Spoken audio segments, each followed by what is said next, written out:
Hello viewers, இனி நம்ம பார்க்க போறது ஒன் பீஸ் எபிசோட் 688 பார்ட் 2.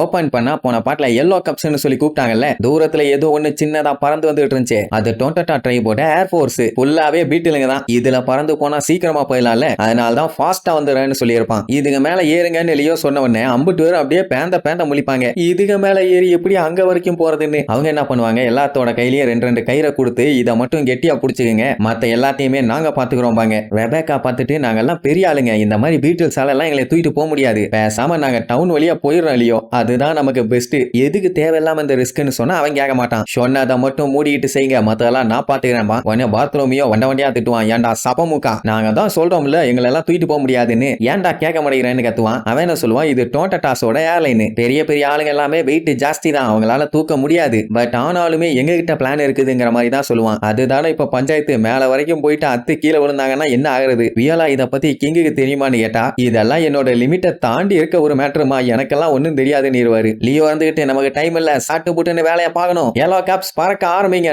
அப்படியே மேல இருந்து 3 வெத்தியும் சல்லுன்னு எழுத்துக்கிட்டு பறக்க ஆரம்பிச்சிருங்க. என்ன ஜம்ப் பண்ண உடனே மேல பறந்து போவாங்கன்னு பார்த்தா அப்படியே கீழே இறங்கிட்டே வருவாங்க. சொல்ல போனா கீழே விழுவாங்க. பார்த்தலோமியா வண்டியா திட்டுவான். நான் தான் முன்னாடியே சொன்னலடா உங்களால எல்லாம் தூக்க முடியாதுன்னு, என் உசுரை இதோட காவு வாங்க போறீங்களேடான்னு கத்திட்டே கீழே விழுவான். இங்க இவங்க எல்லாம் பார்த்துட்டு ஐயோ இப்படி ஆயிடுச்சேன்னு பார்த்துட்டு பதறுவாங்க. பார்த்தலோமியா எல்லாம் லிட்டில் பீப்புள்ஸ் உங்க எல்லாத்தையும் நான் சாவடிக்காம விட மாட்டேன்னு கத்திட்டே தான் கீழே விழுவான். உசோப்பெல்லாம் பார்த்துட்டு எது செத்துட்டாங்களான்னு ஷாக் ஆவான். ஏன்னா அப்படியே வேகமா கீழே தான் போவாங்க. அவ்வளவுதான் நம்ம சோலி முடிச்சுன்னு நினைக்கும் போது திடீர்னு ஸ்டாப் ஆன மாதிரி இருக்கும். என்னடான்னு பார்த்தா பறக்க ஆரம்பிச்சிட்டாங்க. ஆக்சுவலா மேட்டர் என்னன்னா, இவங்க வெயிட்டுக்கு முதல்ல கீழே இறங்க விட்டு அதுக்கப்புறம் தான் கொஞ்சம் கொஞ்சமா அந்த போர்ஸை கொடுத்து மேல தூக்க முடியும். அதனால தான் கீழே போயிட்டு இப்ப மேல வராங்க. அதுக்குள்ள ஆஹா ஓஹோன்னு சொன்னா எப்படி முடியும், கொஞ்சம் பொறுமையா இருக்க சொல்லுவான். நான் பாத்ரூமியோ கத்திட்டே தான் இருப்பான். இப்படி எல்லாம் பறந்தா நம்மளால பறக்க முடியாதா கொய்யாலன்னு. ஆனா கீழே பார்த்தா இப்ப செம்ம ஹைட்ல இவங்க பறந்து போயிட்டு இருக்காங்க. இந்த பிளானை நம்ம லூஃபிக்கு யூஸ் பண்ணியிருந்தா அவனுமே சீக்கிரமா போய் சேர்ந்திருப்பான். ஏன் தான் யூஸ் பண்ணாம விட்டானுங்களோ தெரியல. பார்த்தலோமியோக்கு கீழே விழுந்துருவானோன்னு பயம், அதனாலேயே கத்திட்டே வருவான். நீ அதெல்லாம் பார்க்காத, கீழே இருக்க ரூஃப் டாப்பை பாரு, அதுல சேஃப்டியா இறங்கி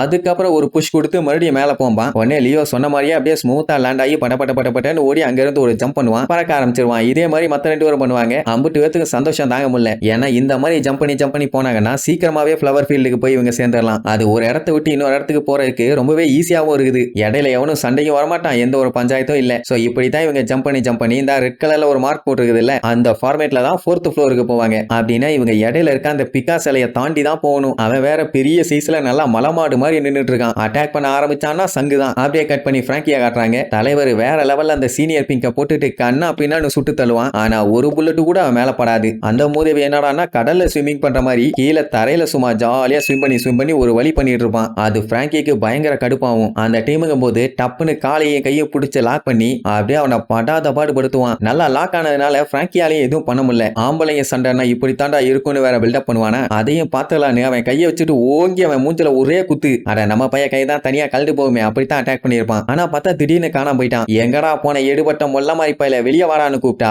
ஆஸ்கார் அவார்ட்ல குளோப புடிச்சுக்கிட்டு இருக்கவன் அப்படியே சுத்தி காட்டுவாங்களே, அதே மாதிரி சுத்திட்டு மேல வருவான். வந்தவன் வாடா இன்னைக்கு நீயா நானான்னு பாத்துலான்னு அவன் கிட்ட மறுபடியும் வம்பழுத்துக்கிட்டு இருப்பான். இத லிட்டில் பீப்புள்ஸ் எல்லாருமே மேல இருந்து பாத்துருவாங்க. விகாவும் அவங்க கூட தான் இருப்பா. என்ன இப்ப அவங்களுக்கு ஒரு ஐடியா வந்திருக்கு. சோ அதுபடி வேலையை ஸ்டார்ட் பண்ணலாம்னு முடிவு பண்ணிட்டாங்க. அதே நேரம் ஜோரோவுக்கும் அந்த பிக்காவுக்கும் வேற லெவல்ல சண்டை. அந்த பிக்கா அந்த குழந்தை வயசுல பச்சையா நம்ம ஜோரோவை திட்டிகிட்டே அட்டாக் பண்ணுவான். ஆனா அந்த பிக்கா எவ்வளவு பவரா அட்டாக் பண்ணாலும் ஜோரோ அந்த அட்டாக்க அசால்ட்டா தடுத்துறான். அதுவே அவனுக்கு செம்ம காண்டாகுது. இல்ல வேற அவனை கடுப்பேத்துற மாதிரி, நீ காண்டானினா உன்னோட வாய்ஸ் கழுத மூத்துற மாதிரி இருக்குது. அண்ட் அது மட்டும் இல்லாம அந்த மொன்ன ஸ்வாட வச்சுட்டு நீ என்னதான் நீ அட்டாக் பண்ணாலும் ஒன்னும் வேலைக்கு ஆகாதுன்னு உடனே அவனுக்கு இன்னுமே பயங்கரமா வெறியாயிருச்சு. ஜோரோவை அட்டாக் பண்ணுவானா, நல்ல வேலை ஜஸ்ட் மிஸ்ல எஸ்கேப். உடனே நம்மால 2 ஸ்வாட் ஸ்டைல்ல அவனை அட்டாக் பண்ண வெறி கொண்டு ஓடி வருவான். எப்படி அவன் வந்தான்னா பொழந்துருவான்னு சொல்லி பிக்கா டப்புன்னு கல்லா மாறி ஜோரோவை லாக் பண்ண ட்ரை பண்ணுவான். ஆனா ஜோரோ தம்பி இந்த விளையாட்டெல்லாம் போதும், இதுக்கப்புறம் இந்த மாதிரி சில்லறத்தனமா உன் கூட விளையாட நான் தயாரா இல்ல, இனிமேட்டு என்னோட அடியெல்லாம் மரணத்தனமா இருக்க போகுதுன்னு நேஜா பிக்காவை கண்டுபிடிச்சு அவங்கிட்ட சண்டைக்கு போவான். அதே நேரம் அந்த கெல்லிங்கிற லூசு பைய நம்ம லூஃபிக்கு தப்பான பாதையை சொல்லி இப்ப அவனை கொல்றதுக்காண்டி வெறி கொண்டு வெயிட்டிங்ல இருக்கான்ல. சரி இதுதான் ரைட்டான டைம்,